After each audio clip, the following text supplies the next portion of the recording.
ютубқа обложка қоямыз. Создать, добавить видео, выбрать файл. Кез келген қалаған видеоңызды саласыз. Мен мына қысқа видеоны салайын. Жүктеп жатыр.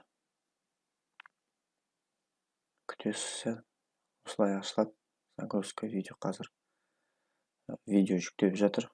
ютубқа салыну үшін неке астында процентін көрсетіп отырады. Бұны төмен қарай жүргізсек, значок дегенді байқаймыз. Значок дегеніміз сол обложка таңдайтын меню. Мына жерде арнайы өздері ұсынады.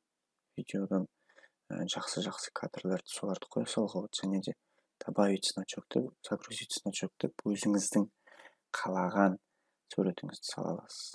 Плейлисттен ештеңе таңдамайсыз. Аудитория для детей қойып қоясыз. Егер сіздікі жаңағы балалармен жұмыс болса. Қазір обработка жүріп жатыр. Загрузка жүрді, енді обработка жүріп жатыр. 95%. 5% қалды. Салу, жүктелу уақыты бұл сіздің видеоңыздың ұзақтығына, сапасына байланысты. Мінекей автоматты түрде әдемі кадрларды өзі YouTube дайындап берді. Мынаны қоюға болады. Сонан енді өзіңіздің вариантыңызды қойыңыз. Загрузить значокты басамыз. Изображение. Өзіңіз кез келген папкадан сурет таңдап қоя аласыз. Қойылды. Далее басамыз. Содан кейін тағы далее.